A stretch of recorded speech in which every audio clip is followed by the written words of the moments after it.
Hello, everyone, to another Fireside Chat here at Careful Security. I am here with Fractional Mateo and Bruce, the AI guy. We're having a real fun Fireside Chat for you. And of course, Sammy Basu is here as well. So I'm going to hand it right over to our wonderful guests. You guys can take turns, but why don't you tell us a little bit about what you do, where you got your fun names from? Well, I got Fractional Mateo because I used to be Motivational Mateo, and I was doing, when I wasn't doing implementations consulting or being a complex technical project manager, I got challenged by some really solid top tier CIOs and CTOs who said, you really need to go and start working with some startups and really learn and transition yourself into an executive. So that's what I've been doing the last 5 years. And now I'm transitioning to being a fractional executive. And that's where that fractional moniker came. So instead of helping executives boards and consulting with executive boards, now I'm being a part of executive boards wherever they may need a spot being filled. Got it. So, Mateo, you turned from the anti-establishment guy to the establishment guy. I have always been the establishment guy with the anti-establishment music sensibilities. If you're going to make change from within. Wow. You got another title there, Alisa, for the Fireside Chat. Thanks. That's right. How about you, just Bruce? Keep on going. So yeah, my background comes from working with data products, which really meant that I've been working with mathematicians for quite a long time, as viewed by what you see here.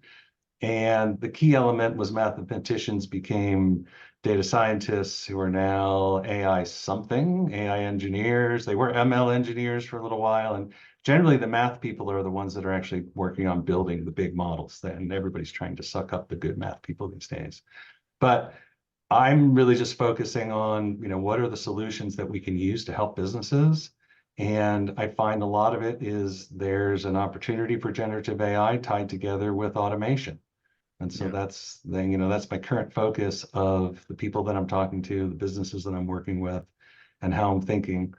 And by the way, it's funny, if I was to jump through that personal business or cybersecurity concerns thing, I listen to guys and they always ask, is AI going to destroy us all? Yes. And what percentage, what percentage do you put on that? And there's been some very interesting answers, but that's something that I think about, in my spare time. Bruce, you mentioned you're a mathematical guy, and as you see in the background, how's that related? How's your background related to math, or did I miss? The only math that I would think about in the background is that the base of that is at 8,000 feet and the top is a little over 11,000. That would maybe be the only math that I would apply to it. The background is where I am.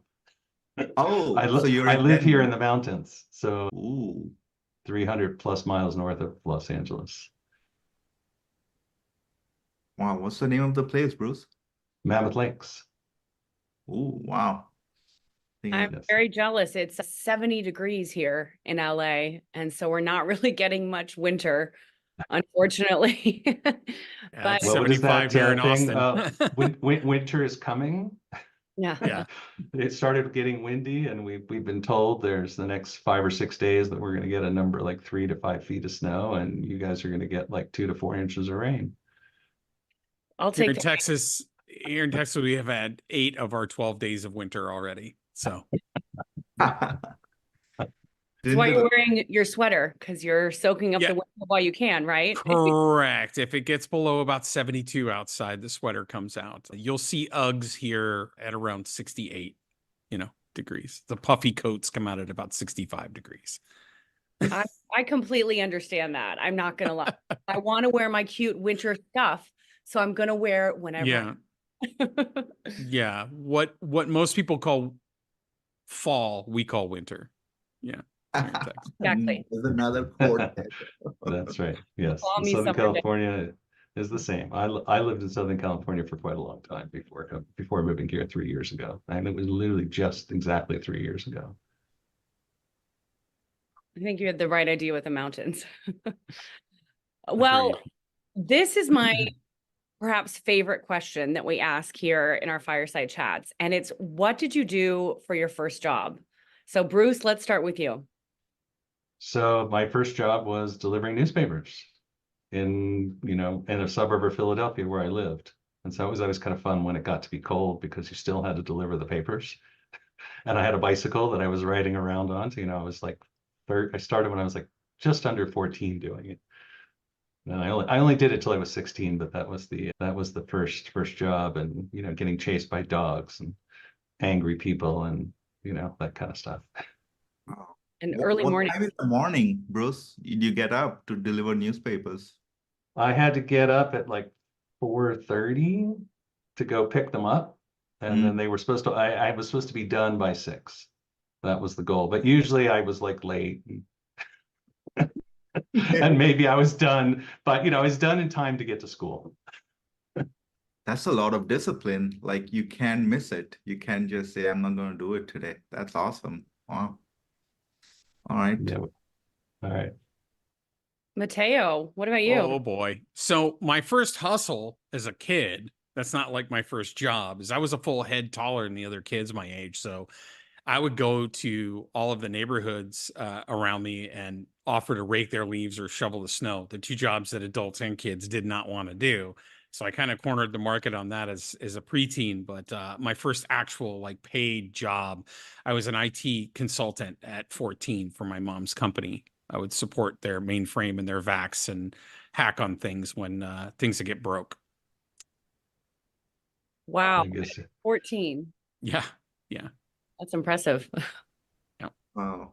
These are the 2 smartest people we've been in a fireside chat with, Alyssa. I'm feeling very awe-inspired. Yeah. Well, you're throwing softballs at us, so I can't wait for a hard question. It's funny because I moved on to restaurant work. So, dishwasher, and then became a cook, and, learned how to work with knives. And cry when I was cutting 50-pound bags of onions. I love that. I think everyone should work in the restaurant business at some point for that experience and learn how to treat people. So then how did you guys end up in your current position? I know, Mateo, you already sort of glossed over that, but Yeah. can I get into it a little bit more? No. No, I'm kidding. So, Is it the hard there's only, when you get into engineering, I actually went to school for business because I really had a strong head for computer science and taught myself a bunch of languages and that didn't really excite me. It was actually the hardware. It was the IT and the OT parts of technology that really, really excited me.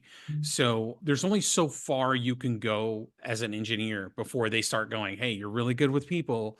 Do you want to get into sales? We like the way you articulate yourself, So I had to make a choice to either go into leadership and sacrifice the engineering part.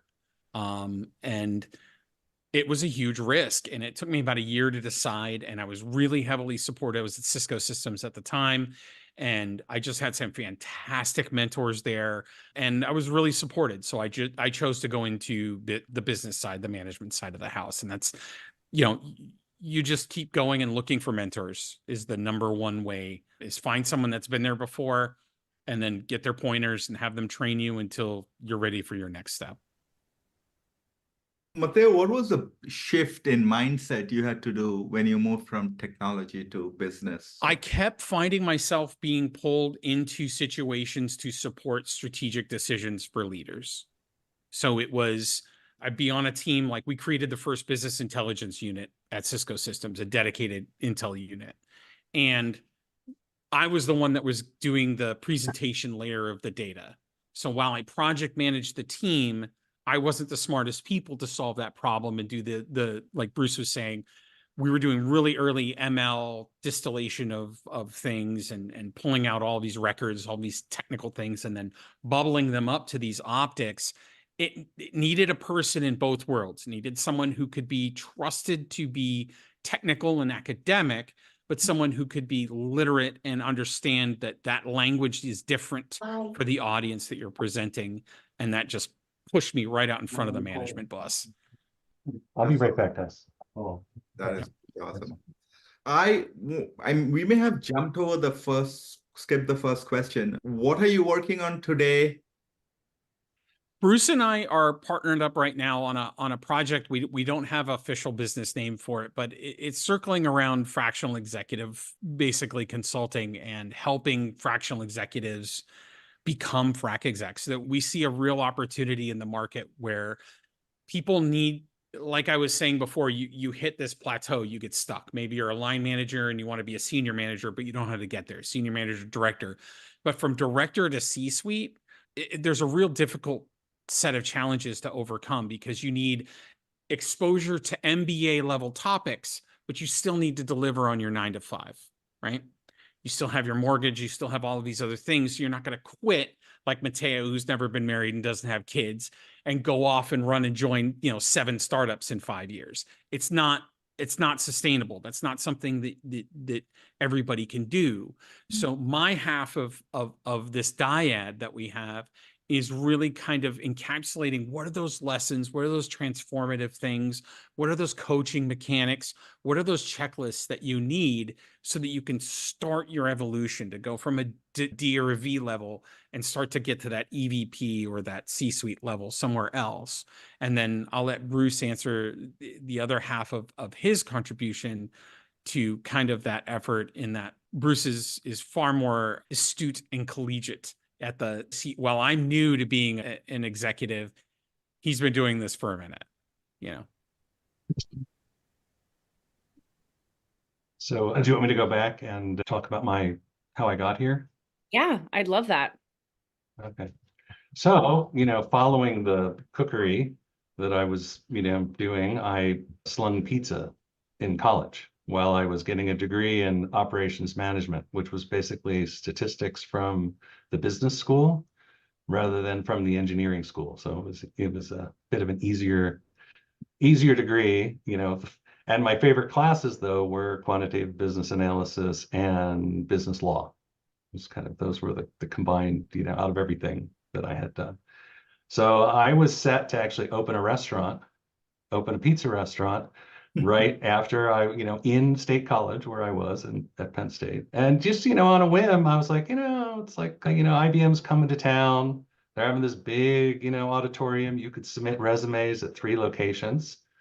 So I went in there, I found 2 locations that would be interested in an operations manager.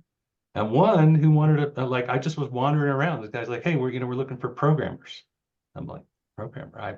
I did take a class in PL1, which was a language that's really no longer used. It was kind of like in a way, the predecessor to COBOL and Fortran and things that were kind of in use at that time. And they're like, you seem like a good fit. Just give us your resume and we'll, and next thing you know, I was hired to go work at IBM, and I gave up my dreams of opening a pizza restaurant.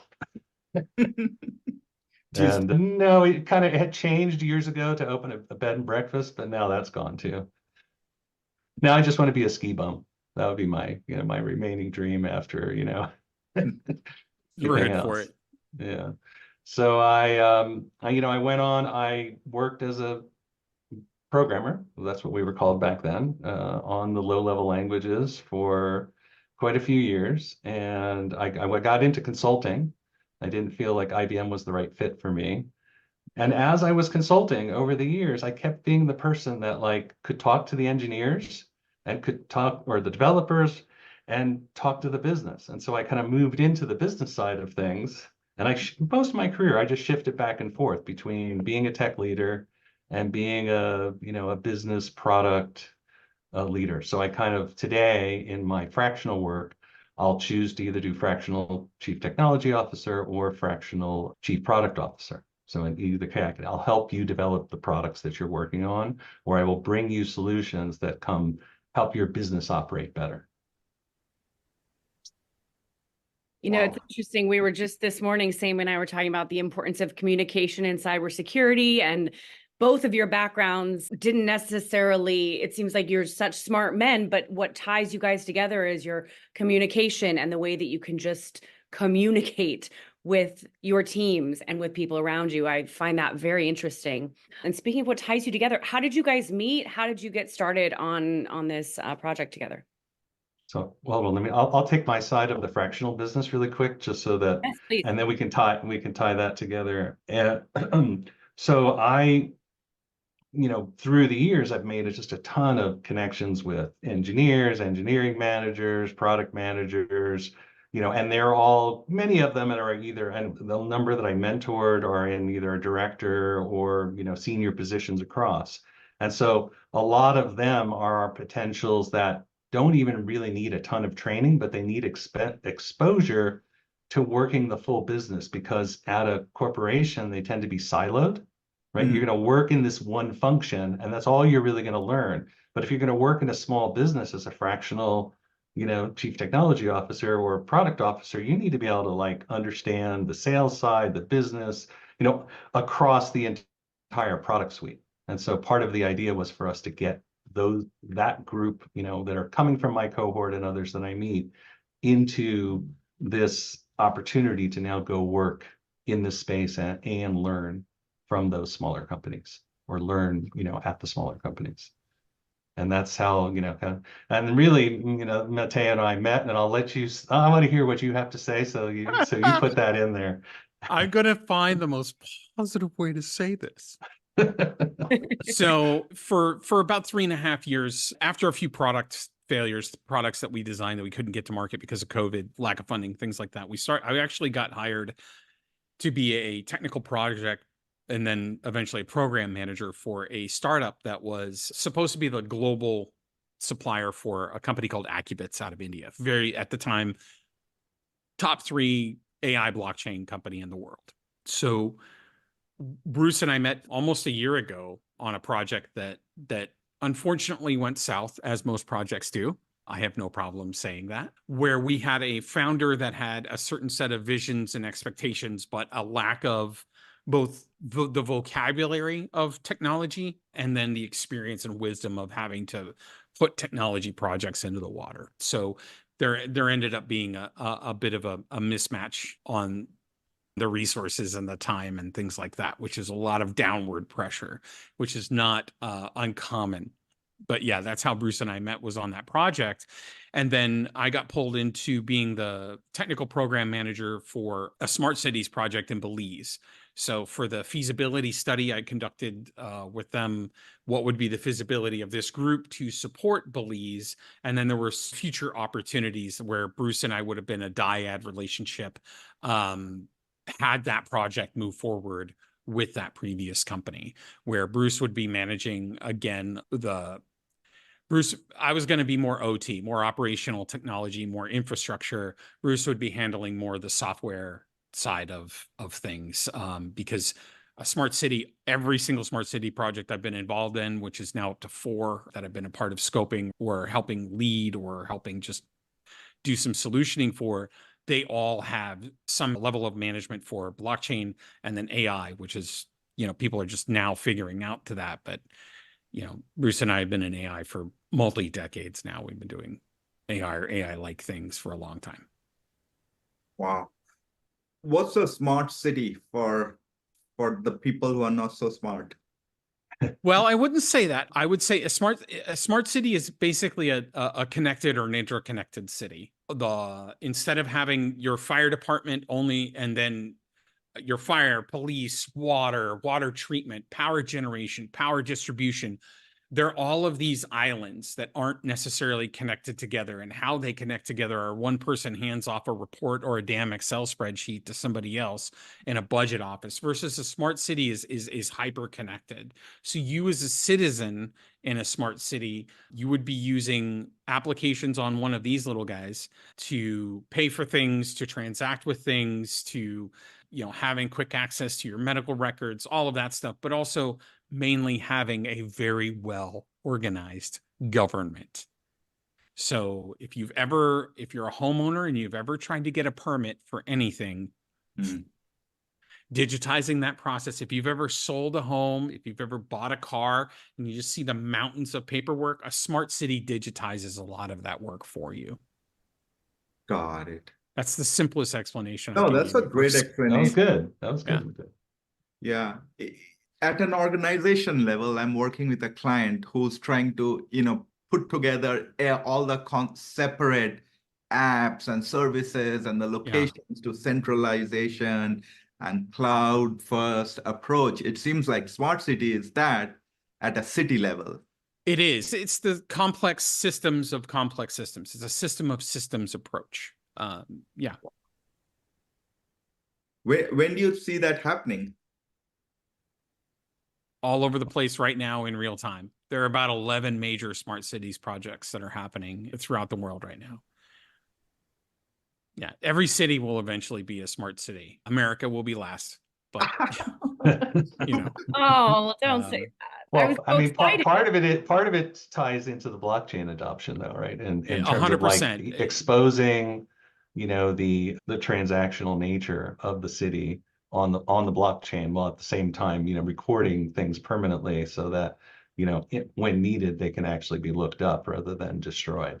You say blockchain now, and immediately everyone thinks, chimps with different NFTs outfits or on, or they think, Bitcoin. They have no idea that that's maybe 8% of the entire blockchain capability.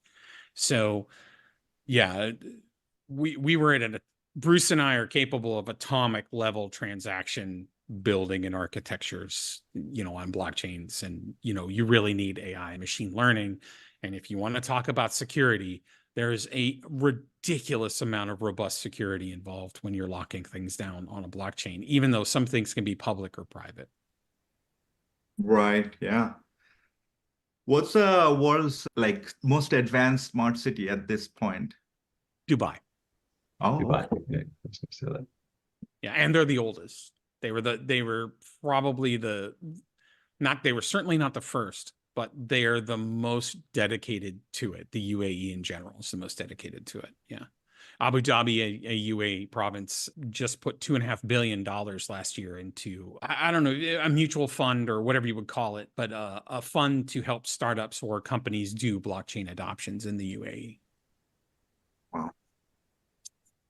Thing of the future, not so much. Yeah. That's Yeah. awesome. The future is now.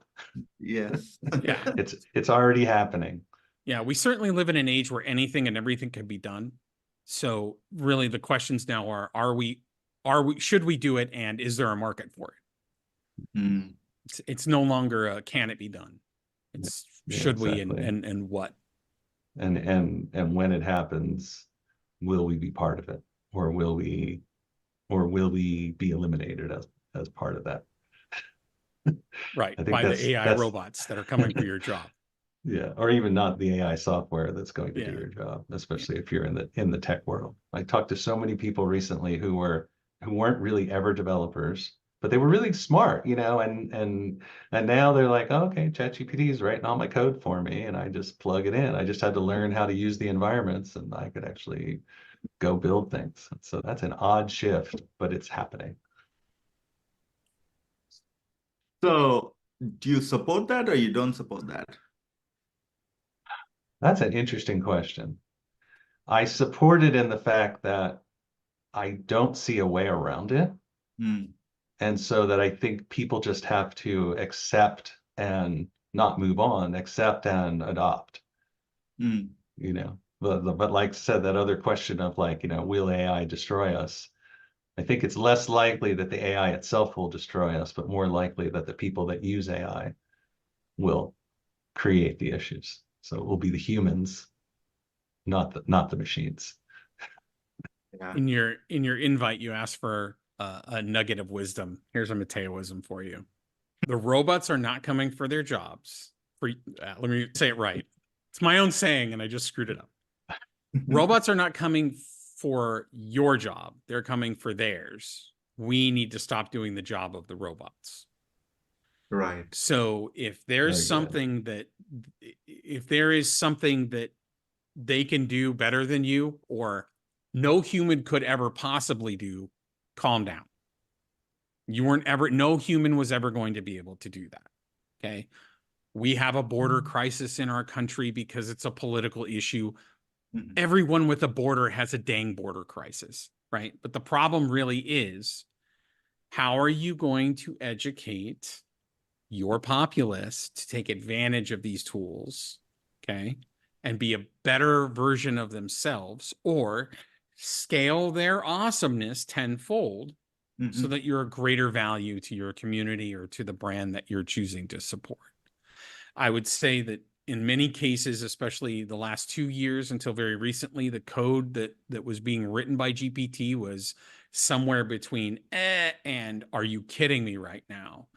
It can get better. It can 100% get better. But as soon as you run it through a fuzzy logic tool, which is another AI tool, it's going to bomb out on security, or it's got bad calls. You can't just take what it gives you and then call it a day. So you've got uneducated employers now assuming ChatGPT can do 36 hours work, and a human's only going to work for 4 hours. So now they want everybody in the office at their desk so they know exactly what they're working on at all times. You're now going to drive away all of Gen Z and Gen Y from coming in from working at your company if you do that crap. And on the flip side, anyone who thinks they're going to coast, they're never going to progress. It's the same thing as my friend who's a math teacher in Florida. And he also teaches computer science. And he caught one of the kids writing code using ChatGPT. And he pulls him in with the parent, and the parent goes, he's just using the latest tools. My teacher friend said this. He's not learning how to troubleshoot what happens when that code doesn't work, or that code violates some kind of security protocol, or what happens when that software goes to the client and that client's the United States government. And because they GPT'd their code, somebody else found a vulnerability. So I'm teaching kids how to troubleshoot. I'm not teaching them. I'm not mad at him for using the tool to get the code. Now he doesn't understand why the code works. So now he can't solve any problems. All he can do is type some stuff into ChatGPT. There's no market for that. Yeah, I agree with you 100%. Some people even said it's not my fault, it's ChatGPT's fault.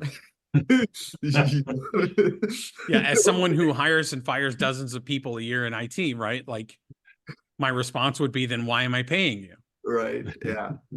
Right. Yeah. Is there some other job you could do that, you know, I'm okay with them taking the code. I'm okay with them asking GPT for help. I'm okay. It's fantastic at the generative and the writing of things, but what they don't understand who here has been on LinkedIn this week? Everyone can raise their hands.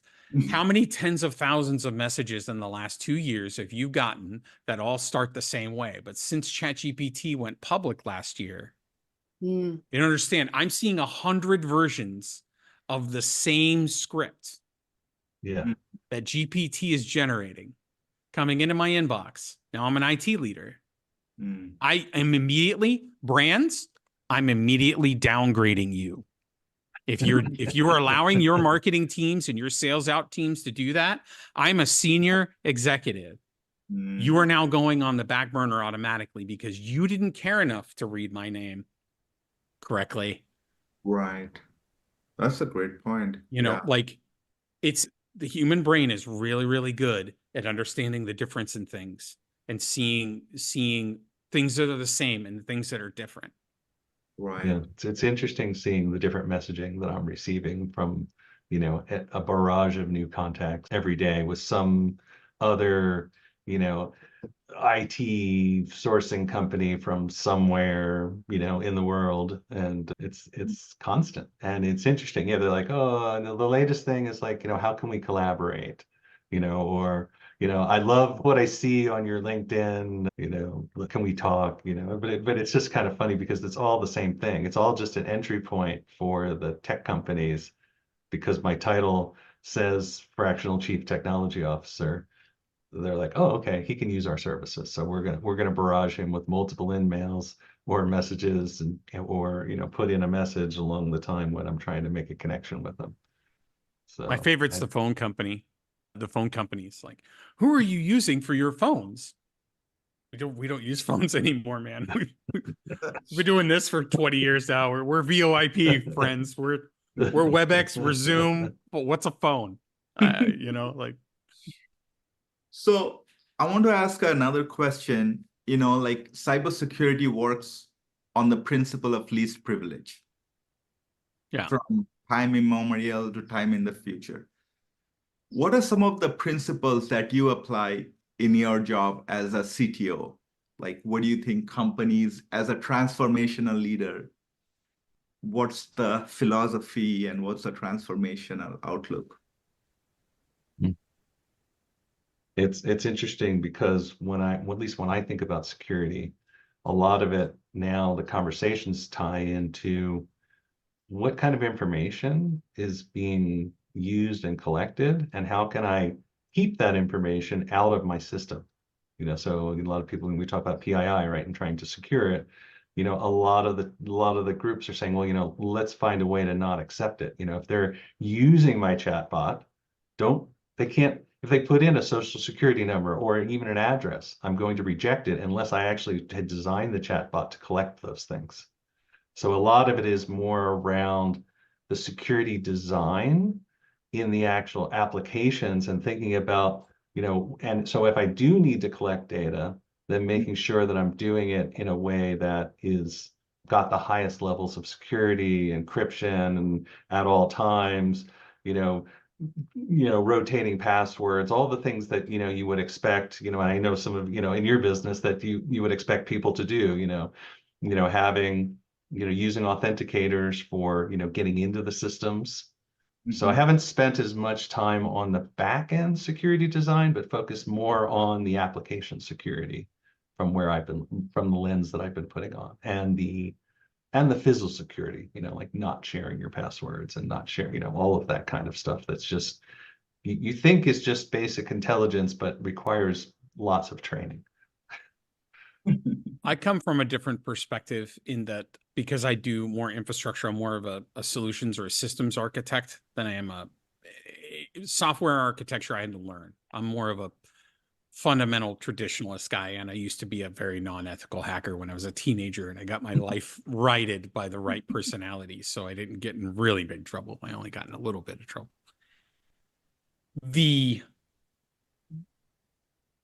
There is, I mean, the director of the FBI literally went on the air this afternoon saying how concerned he is about state actors. I'm not going to say the actual country, but it is a single country, and it's to our west somewhere across the Pacific, where they are deeply concerned, not just about the typical types of scams that you see out of like North Korea, Pakistan, all these people actually just trying to do criminal stuff. Remove criminality out of it and now think state actor. There are a ridiculous number of systems where people simply are either too lazy or do not care about security. You look at people who don't lock their homes. I'm sitting right next to my front door, yet packages get stolen off the porch all the time, right? Right. Security is, you could never spend enough money, and you will never ever be 100% secure, right? So you were talking about least privilege. I'm a zero trust person. I treat my employees as hostile AF for their own protection. Why do you need to see this? How long do you need to see it? How much of it do you actually need to see? When did you see it? And when did I remove permissions from you seeing it? Yeah. Those things are critically important. Blockchain is a fantastic intermediary because even on enterprise or private blockchains, like Bruce is talking about, what a lot of people do when they're identifying personalities, like know your business, know your customer, anti-money laundering, those types of principles, when we apply those to things like certificates now, where I'm authenticated to the platform, your system is authenticated to the platform, the CAM or the PAM issues the certificate out. No human could possibly know what the handshake is. No human was in between. It's nearly impossible now. So now you can go to that executive and stand in that boardroom and say, it is a mathematical impossibility that a human being could do a person in the middle attack. Calm down, you're secure. Or if you don't do these things, the next person that has BYOD, bring your own device at your company, the next person that's logging in on a Chromebook and leaving it open and going to the bathroom in a Starbucks and not logging into your VPN. Now that is how these state actors are getting in, right? You have all these phishing problems, you have all these authentication problems. So we're going to start to see a lot of practical kind of blockchain tools that say this person's authenticated at these levels. Think of it as like AD kind of domain control level, group level controls, but just in time. So it's constantly being refreshed and you don't have to think about it. And you can be hyper forensic afterwards. That's the real key to hardening yourself. So if you're enterprise grade or you're a small to medium enterprise and you're trying to get really serious about security, it's real simple. You make everybody change their passwords randomly between 30 and 45 days. That's about 80 to 90% of your threat vector. The rest is going to be lazy CISSPs or not having a CISSP. I can be your best friend. Security folks, I love you. But I can be your worst enemy. All you have to do is just tell me what your weaknesses are, friends, and I'm there to help you. God help you if you try to cover your tracks or lie about your policies or say you've got a policy when you don't have one. It is so much better. That's when executives talk about vulnerability, that's the kind of vulnerability that we need when we're standing in a boardroom together or we're sitting in a conference room. We're trying to figure out how to protect or how to recover from a penetration or from a failure of security. You know, you need to be honest and vulnerable. We don't have a policy for that. Awesome. Let's go write one. That's a better perspective, you know. And let's implement it. Yeah, and let's go for it. You know, don't just write it, because the yeah, because if you lie in that moment, can be really challenging. You lie in that moment. I'm going to a steak dinner with the rest of your C-suite, and I'm going to be like, I've got some problems here. So do you want me to say your CISSP is engaged and wants to be a part of the solution and help you evolve? You need to pay attention to what they have to say, or do you want me to say this person isn't really qualified? They're scared to talk to you. They're scared to present these things. You know, security is vigilance. Mhm. You know, you're going to need to coach them up or find somebody else. You know, there's two different kind of conversations we have at that kind of executive level. That's a great perspective, Alisa. You can add that to our list of skill sets where you have to speak up and not, hold back. There will be people like Mateo with whom you have to butt heads sometimes, but Please, for the greater good. it's important. It is important. Debate and going back and forth and being challenging. It's not being hostile. It's not being attacking. It's us being passionate about the problem we're trying to solve together. You know, it's so often people can get defensive, and it's not about that. It's about us being animated about solving problems together. You know, That's awesome. Another question. This is so interesting, and I'm sorry if it's going on more than expected, but like, let's say you have a concept and you want to develop that concept, and you have, like, how do you design the IT backend infrastructure for that? Like, I think Mhm. I can answer that in one sentence, and then Bruce can talk about the front end. But from the back end, it all comes from the front end requirements. Okay, Bruce, over to you then. Thanks for the soft pass. Yeah, I mean, when you think about the security architecture, and again, it's really about, how are people building things, and then making sure that all of the software is going through scanners and really looking at how people are there potential injections from something that was used that was open source that people didn't realize on the next version. So it's a lot of hygiene that you need to instill in the teams that are building. More than it's like the actual like architecture itself, it's more about making sure that people are consciously understanding what are the challenges, what are the things that could be open, right? In your website, in your application, right? There's, whether it's ports, whether it's code openings that have just by default been left open that you need to go turn off. It's really sort of keeping that and teaching that within the teams that you're building or with the teams that are already there. I think that's a fantastic answer, Bruce.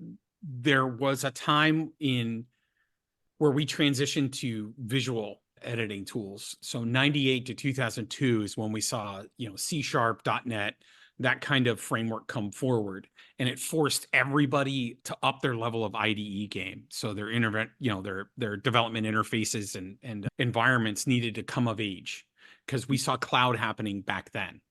I remember we weren't calling it cloud in 1988. We were calling it virtualized data centers, right? So, but the DevOps components that came in the late aughts, in the early teens, that's what really kind of pushed back on the developers teams that they needed to start to understand they can't just deploy code and then, oh, we'll just patch it, and oh, we'll just patch it. There's responsibility there.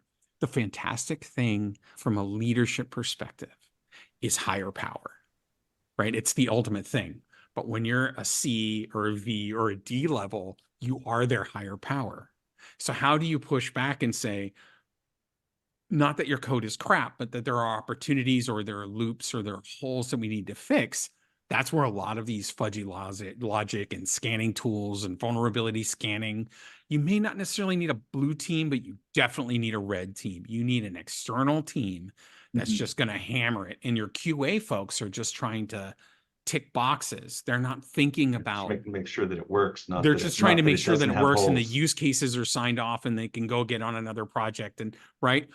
So having that kind of red team mentality, because I was the teenage jerk face doing that to small companies and other companies when I was a teenager, I grew up with that. Oh my God, these are my threat vectors. So when I moved into leadership, I get to ask those leadership questions like, oh, this is interesting. Have you thought about what's going to happen when, and then they pull their hair out for 2 more weeks and they come back with something a lot more complete with less holes. So from a security perspective, the things I always start with, Bruce hit it right on the head, it's ports. Only use the ports you need. If we're talking infrastructure, what's your security container like? Because it's all cloud, right? So what containers are we putting? How many layers are we putting? Are we over encumbering or underserving our security rules? Why does anybody need direct access to a database anymore? That's lazy coding, right? Why are you hard coding variables? Is there any kind of access information in there where we should be using a certificate or some type of handshake that's external? It's the simple, most fundamental things that can absolutely derail your app. I think, tying that together with the whole GPT side of that conversation and developers using visual tools, if the visual tools have not been completely certified, then likely, when you build something using the visual tools, it's going to have those holes in it that, can easily be attacked. So I think it's kind of, and it's interesting because when you go and you put together the budgets for the projects, and you say, oh, okay, well, I need this budget for security. I need this budget to deal with ethics. I need this to deal with privacy. And they're like, okay, well, how much I have left to build the product? And I'm like, well, this should only be 25% of the budget, yet the budget you created is way under because you didn't incorporate all of the things you need to do before you put it to production. Yeah, before you try to take that single dollar, you didn't factor in the fact you need a minimum of $50,000 in a merchant account somewhere. There's a lot of these. That's why a fractional executive is so powerful on a project, even if the function is technical program management or product owner or something along those lines. You're getting that full stack leadership perspective, that end to end, now functioning at the head or being a consultant level and considering security. It's 360-degree sphere. Your project's in the middle. We're seeing it all. So other than security, what other things do you consider, like scalability or like what do you call? It's across the board. One of the things I like to push on lately is ethics. It's is whether or not what we're building. There's that always question: is it legal? Right. That's like the first side of it. But then really, is it ethical? And ethics is not a forced item, but it's really desired. So if I'm building something and I'm talking about, okay, well, I want to do data sales as a result of all this data I'm going to collect from this, medical product that I just created. Well, hold on a second. It's ethical if you say to the customer, yeah, I'm going to use your data and I'm very clear about it. And, you have the opportunity to opt out of it. You may lose some functionality from the product, but now that means I need to build the product in a way that allows you to still get that without me being able to use the data. And the other side, you can set it up so, hey, we want to be able to pay you for the use of your data. But again, it's always, it's clear opt-in. It's not like these 40-page long documents that all of the major players put together.